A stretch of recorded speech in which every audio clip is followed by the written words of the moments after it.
Hello students, welcome to online classes in KCC school. आज हम lesson 18 consumer and legal awareness and right to information act पढ़ेंगे। इसमें इससे पहले हमने करेंसी के बारे में पढ़ा था। करेंसी हमारी जितनी भी रिक्वायरमेंट है उसको फुलफिल करती है। पहले का व्यक्ति था जो बार्टर सिस्टम की तरह एक्सचेंज करता था, यानी कि सामान के बदले सामान। फिर उसके बाद में करेंसी का इंट्रोडक्शन हुआ। फिर धीरे धीरे जो इंडियन हिस्ट्री में से मेंशन किया गया, पहले जो करेंसी थी वो सिल्वर कॉइन है, कॉपर कॉइन है, गोल्ड कॉइन वगैरह के जाने जाते थे। फिर धीरे धीरे इंडिविजुअली लोग परचेज करने लगे, यूज करने लगे करेंसी को। एंड फिर उसके बाद में कंज्यूमर परचेज करने के लिए कोई भी सामान खरीदता है, उसके बदले में वो क्या देता है, करेंसी देता है। वही उसको कंज्यूमर कहलाता है। यानी कि व्यक्ति मार्केट जाता है, मार्केट से कोई भी सामान खरीदता है, उसके बदले वो करेंसी चुकाता है, यानी पे करता है, वो कंज्यूमर कहलाता है। अब नॉर्मली जैसे कि कंज्यूमर के लिए एक अकॉर्डिंग टू एक्ट बना,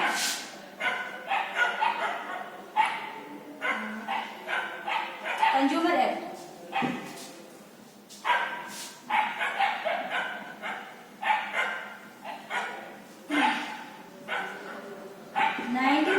में बना था, जिसके तहत अगर व्यक्ति के साथ जैसे कि कंज्यूमर के साथ एक्सप्लॉयटेशन वगैरह होता है, उसके अधिकारों के विरुद्ध कोई काम होता है तो वो अपील कर सकता है, यानी कि अपनी सुनवाई कर सकता है, बेनिफिट प्राप्त कर सकता है। इसमें ये has to person some good services and promise to pay.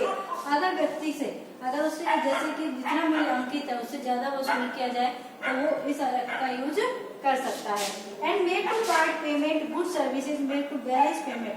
अगर उससे जो प्रॉमिस किया गया है बैलेंस पेमेंट का, अगर वो नहीं होता है तो उसके बदले में किया जा सकता है। And payment due to date, अगर ड्यू डेट पे पेमेंट करता है तब। अब आता है पर्सन। एक पर्सन कौन होता है? अकॉर्डिंग टू एक्ट, इस एक्ट के तहत। कौन से? इस एक्ट के तहत ए रजिस्टर्ड और नॉन रजिस्टर्ड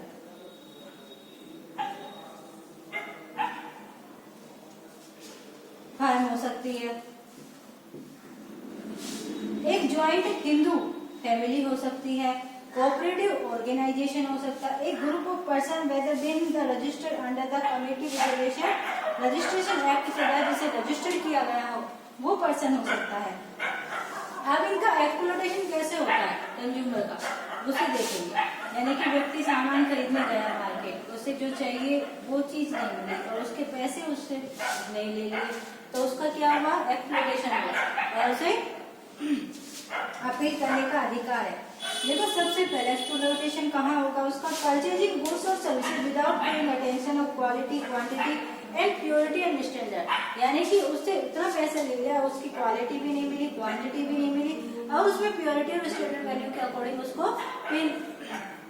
तो ले तो लिया पेमेंट, लेकिन उसे वो चीज या थिंग्स उस हिसाब से नहीं मिली। And not selected right goods and services, यानी कि जो चीज उसने सेलेक्ट की थी राइट चीज वो उसे नहीं दी गई। And various type of other goods दे दिए गए उसके बदले। And let the complete written unwritten information about good and service, जो इन्फॉर्मेशन उस पर लिखी हुई थी राइट थी, उस इंफॉर्मेशन के तहत वो जो सामान दिया गया वो प्रॉपर नहीं था। And believe to written advertisement, अगर जैसे किसी ने एडवर्टाइजमेंट निकाला उसमें जो पैकेजिंग वगैरह किया गया था गुड्स के ऊपर लिखा गया था उसके अकॉर्डिंग वो सामान नहीं था, यानी पैकेज तो ऊपर से अच्छा था लेकिन जब अंदर खोल के देखा तो उसमें वो सामान नहीं था जो उसने मंगाया था। एंड इलिटरेट कंज्यूमर, यानी कि जो कंज्यूमर इलिटरेट होते हैं ऐसे के तौर पर उनको आनंद दिया जाता है। And not receiving any receipt, यानी कि जब भी सामान खरीदा जाए तो उसे कोई भी रिसीविंग बिल वगैरह नहीं दिया, memo bill, purchasing invoice, purchasing good services का बिल न देना। And consumer note complain the return and require format against impure harmful goods के खिलाफ कंज्यूमर का अपील नहीं करना। And late to decision and on a complaint, यानी कि उसके पास में डिसीजन लेने की कमी होना, यानी कंप्लेंट करने के लिए। एंड अनऑर्गेनाइज कंज्यूमर, यानी कि जो कंज्यूमर है वो अनऑर्गेनाइज है, वो खुद ही मतलब जो सामान लेने गया है वो खुद भी थीफी टाइप का है कि वो दूसरे के खिलाफ क्या अपील करेगा। Influence the capitalist entrepreneur of government, यानी कि गवर्नमेंट के द्वारा हमें एंटरप्राइज किया जाता है, हमें एक सुविधा दी जाती है ताकि हम उसका बेनिफिट प्राप्त कर सके। किसी भी ऐसे व्यक्ति के खिलाफ जो उसका हनन करता है, एक्सप्लॉयटेशन करता है, उसके खिलाफ अपील करने की। अब आता है टाइप ऑफ कंज्यूमर एक्सप्लॉयटेशन। देखो कितने टाइप का होता है एक्सप्लॉयटेशन।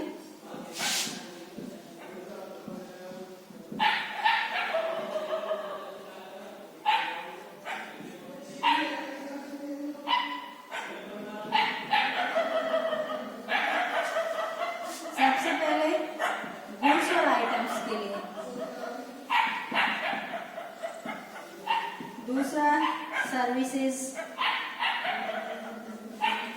तीसरा, हाँ भाई दो ही है।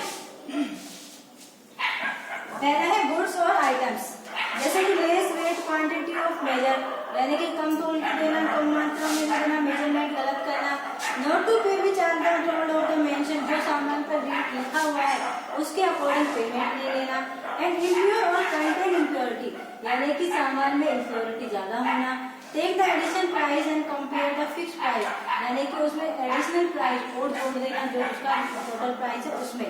And lake in design capability and quality of product, यानी जो क्वालिटी और कैपेबिलिटी है वो प्रोडक्ट की नहीं होना जो उन्होंने बताई थी। अनसेफ प्रोडक्ट, यानी बेकार खराब प्रोडक्ट देगा, एक्सपायरी डेट वाला दे देना।